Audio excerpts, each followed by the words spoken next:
जोहार नमस्कार। मैं हूं शिवा और आप देख रहे हैं झारखंड नवनिर्माण। 23 साल का झारखंड में पहली बार आप देखे होंगे। जिस तरह से 2.5 सालों से क्रांतिकारी सब झारखंड को एक पहचान देने के लिए, झारखंड को एक मुकाम देने के लिए जिस तरह से लड़ाई लड़ी जा रही है, 2.5 साल में उस मेहनत का परिणाम दिखता नजर आ रहा होगा। झारखंड पहली बार जगा है, झारखंड पहली बार हक और अधिकार मांग रहा है। हमारे साथ बाघमारा की आवाज बने हमारे प्रदीप कुमार महतो जी, जो जेबीकेएसएस के केंद्रीय सचिव भी हैं। आइए हम जानने और समझने का प्रयास करेंगे। सबसे पहले जोहार दा। जोहार जोहार। और आपके झारखंड नवनिर्माण के सारे व्यूअर्स को और आपके चैनल को हमारी ओर से जोहार। जिस तरह से बाघमारा का जब नाम आता है, बाघमारा में शोषण बहुत ज्यादा हो रहा है। जिस तरह से यहाँ माफिया का राज होता है, जिस तरह से यहाँ पे मजदूरों का शोषण होता है, बाघमारा के लोगों के लिए आप क्या कहेंगे? सबसे पहले तो सरकार महोदय एक बात बोले कि बाघमारा में मजदूर की बात एक बेनिडिसाइडिंग है। आप बड़ा आश्चर्य होगा आपको सुन के कि उन लोग का पगार है 14,000 और मिलता है 6,000। रेस्ट पैसा कौन लेता है, अभी आपको उस मजदूर से रूबरू कराएंगे। आज हमारे 3 कॉलेजेज हैं पूरे बाघमारा क्षेत्र में, महुदा, कतरास और बाघमारा में तीन कॉलेजेज हैं और सारे अस्थायी मैंने मान्यता प्राप्त, खाली एफिलेटेड किया हुआ है। कोई वैचारिक ढंग से कहीं सुविदित नहीं है, अच्छे टीचर्स नहीं है, अच्छे फैकल्टीज नहीं है, जिसके चलते आज पूरे बाघमारा जैसे क्षेत्र में कहीं ना कहीं शैक्षणिक माहौल कहीं ना कहीं खराब है।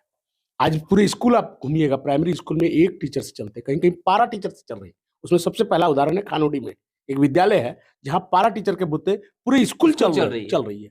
अब आप कल्पना कर सकते हैं कि वैसे जगह पे गरीब बच्चे जो बीपीएल परिवार के हैं, कहीं वो तो प्राइवेट स्कूल में पढ़ा नहीं पा रहे हैं। और वैसे बच्चे का जब विकास नहीं होगा तो वो राष्ट्रीय पटल पे जब कंपटीशन का एग्जाम देने जाएंगे, कहीं ना कहीं एग्जाम में फाइट करेंगे, तो बच्चे क्वालिफाइंग सहजता समझ सकते हैं कि क्वालिफाइंग नहीं करेंगे और पुनः वो बीपीएल से बीपीएल में ही रहेंगे। अब बात करेंगे तो 3 बार के यहाँ पे विधायक रह चुके हैं।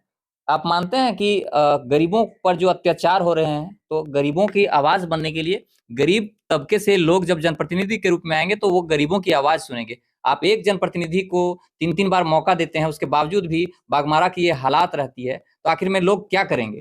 देखिए, लोगों ने ये सोच के दिया कि लोग बोले कि चूंकि जो प्रतिनिधि थे अभी जो माननीय, उन्होंने बोला मैं गरीब का बेटा हूँ। निस्वार्थ भाव से लोगों ने दिल खोल के 3 बार उनको मतदान किया। परिणाम स्वरूप आज आपको विश्वास नहीं करिएगा, हमारे केंद्रीय अध्यक्ष जी ने कहे भी हैं और आप भी जाके कभी पता कीजिएगा कि 12,000 करोड़ की संपत्ति हो गए। तो गरीब का बेटा का डेफिनेशन शायद आपकी भी भाषा में ऐसा नहीं होना चाहिए कि जिनके पास 12,000 करोड़ हो और वो गरीब का बेटा कैसे हो गया। जिसका बेटा नाबालिग है वो 2 करोड़ का प्रॉपर्टी आपका तेलीपाड़ा धनबाद में खरीदा है। तो इन सब डाटाओं से आप सहजता समझ सकते हैं कि जनता का जो हित के लिए आए थे, जनता का हित न करके खुद के हित में लग गए, जिसके चलते बाघमारा में आप देखिएगा कि जन आशीर्वाद यात्रा जो हम लोग की है, करीब करीब 35 से 40 पंचायत, उन पंचायतों में लोगों का जो उमड़ाव था, लोगों का जो बयार था, लोगों के मन में कोताहल था, वो उसी का परिणाम है। जो दबे, कुचले, वंचित, शोषित, पिछड़ा जो कहीं ना कहीं गांव ग्राम में है, वो सारे लोग अपने दिल से इस जन आशीर्वाद यात्रा में हम लोगों के बीच रहा और हम लोग का सहयोग। तो इस बार लोग ये कह रहे हैं कि नहीं, इस बार बदलाव करेंगे, और बदलाव के रूप में आप अपने आप में कहां पा रहे हैं? निश्चित तौर पे बदलाव होंगे। पत्रकार महोदय आपको विश्वास देते हैं कि आज पूरे बाघमारा के हम लोग के 47 पंचायतें हैं और 7 नगर निगम क्षेत्र होते हैं हमारा बाघमारा विधानसभा कंस्टिट्यूएंसी में, और करीब करीब 350 बूथें हैं। हम लोग ने प्रत्येक बूथ में जाके भ्रमण किया है और लोगों से फीडबैक लिया है। लोगों का कहना है कि अब ये नहीं चलेगी, ना एमपी चलेंगे ना एमएलए चलेंगे, वही चलेंगे जो मेरे हित की बात करेंगे। और खास करके अभी लोग सबसे बड़ा जो अवेयरनेस आया है, लोगों को आया कि हमको इंटेलेक्चुअल वर्ग के लोग चाहिए, क्योंकि हमारे केंद्रीय अध्यक्ष ने कहे हैं कि 200 करीब करीब 2200 बूथ है, प्रत्येक बूथ में पुस्तकालय का निर्माण करेंगे। ये अपने आप में बहुत बड़ी बात है। मैं आपको कहता हूं कि बाघमारा में हम लोग की कल्पना है कि जेबी केसेस अगर आती है एमपीज में एमएलएज में, तो प्रत्येक जो गवर्नमेंट स्कूल है उसमें एलईडी डीएमएफटी फंड से हम लोग एलईडी की व्यवस्था करेंगे। एलईडी से कनेक्ट करके ऑनलाइन क्लासेस करके, कि गवर्नमेंट स्कूल में जो सुविधा नहीं है सरकारी विद्यालय में हम लोग निजी मत से करेंगे। ये आपको विश्वास दिलाते हैं, बशर्ते हमें मौका मिले। हम चाहते हैं कि गरीब के बच्चे हाईटेक जो आज प्रोफाइल अच्छे अच्छे स्कूल है जिसमें चाहे मैंने वो ब्रांडेड स्कूल में जो सुविधा मिलते हैं, ऑनलाइन क्लासेस, डिजिटल क्लासेस, मैंने उन तमाम चीजों को गवर्नमेंट विद्यालय में हम लोग देने का प्रयास करेंगे, बशर्ते हमें मौका मिले। हमें इस बार लोकसभा में कहीं ना कहीं हमारे यदि जयराम जी अगर एमपी बनते हैं तो हम लोग इन चीजों पे राय देंगे, और जो भी मद हम लोग को आएंगे इन शिक्षा के मद पे सबसे ज्यादा खर्च होंगे, ये आपको विश्वास दिलाते हैं। आप अपने क्षेत्र में एम्बुलेंस की व्यवस्था देते हैं, शव वाहन की व्यवस्था देते हैं, तो आप मानते हैं कि ये काम पूरे विधानसभा में होना चाहिए? निश्चित तौर पे आज ये गरीब लोगों का, हम कहते हैं एम्बुलेंस का सेवा वैसे लोग लेते हैं जो कहीं ना कहीं बीपीएल है। वो लोग कहीं ना कहीं, मान लीजिए जाना है धनबाद में एमसीएच में, आप पत्रकार महोदय समझ सकते हैं, एक गरीब लोग हो सकता है कि बोलेगा 2000 रुपये चाहिए रात को, डिलीवरी केस है उनको 3000 चाहिए, मानते हैं कि वहाँ इलाज मुफ्त है पीएमसीएच में, लेकिन जाने आने का भाड़ा 4000 रुपया 3000 रुपया नहीं दे सकते हैं। और एम्बुलेंस जो होता था, जो प्राइवेट एम्बुलेंसेस है, वो क्या करते हैं, रात को उसका गलत भेजा इस्तेमाल करते हैं, नहीं दोगे तो नहीं जाएंगे। तो उन समयों पे हमारे द्वारा 24 आवर विथ ऑक्सीजन हम लोग हमेशा चाहते हैं कि उनको कभी ना कभी किसी भी टाइम में जरूरत पड़े तो उनको सुविधा देने के लिए हम लोग काम करते हैं।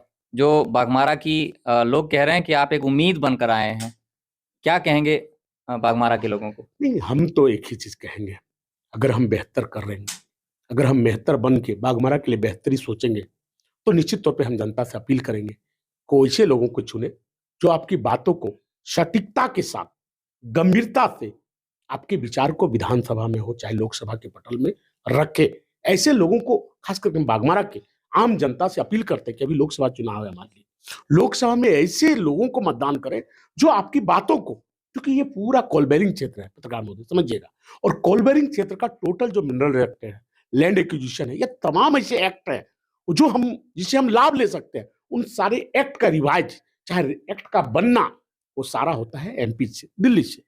और अगर हम अच्छे मेरे जब एमपीज बनेंगे तो उन बातों को बेबाकी से रखेंगे जो यहाँ का धरातल की प्रॉब्लम्स है, और उन चीजों को बेहतर ढंग से कोई कर सकते हैं तो जो पढ़े लिखे लोग, जो इंटेलेक्चुअल है, जो हमारे कैंडिडेट है, एडी होल्डर है, कहीं ना कहीं उन चीजों को बेबाकी से सदन में रखेंगे, और जब सदन में रखेंगे तो उसका क्रियान्वयन धरातल में होगा। और निश्चित तौर पे जो परिवार आज आजादी के 75 साल में भी वंचित हैं, उन सबों को बेहतर सुविधा मिलेगा, ये हमको विश्वास है।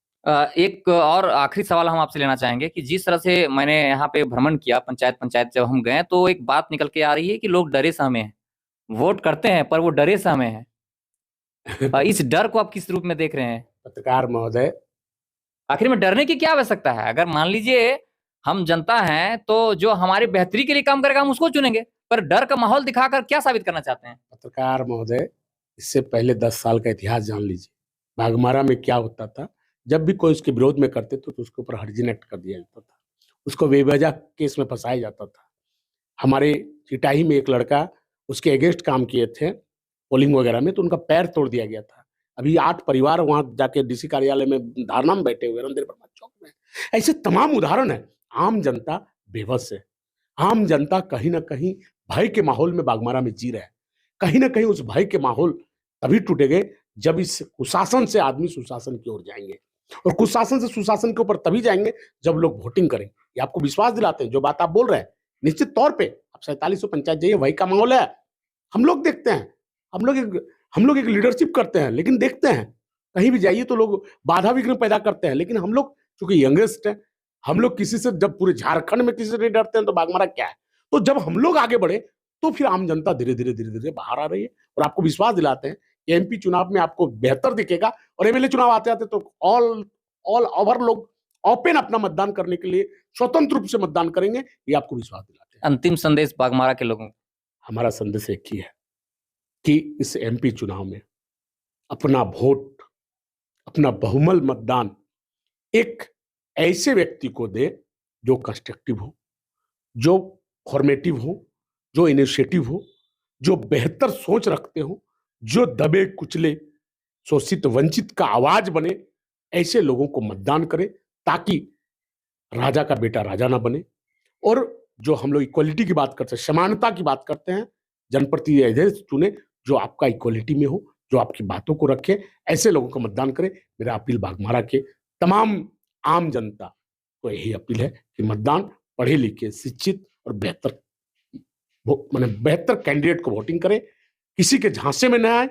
हम धर्म के नाम पे वोटिंग न करें, जात के नाम पे वोट न करें, जमात की बात करें, बेहतर सोच वाले का मतदान करें। यही मैं बागमारा की जनता से अपील करता हूँ। तो ये थे हमारे प्रदीप जी, जो JVKSS के केंद्रीय सचिव भी हैं, अपनी बातों को रख रहे थे। इनका विचार कैसा लगा जरूर कमेंट करके बताएं। प्रदीप जी, आपने समय दिया इसके लिए बहुत बहुत धन्यवाद। थैंक यू, आपको भी। वीडियो कैसा लगा जरूर कमेंट करके बताएं। मिलेंगे अगले वीडियो में, तब तक के लिए जय हिंद, जय झारखंड।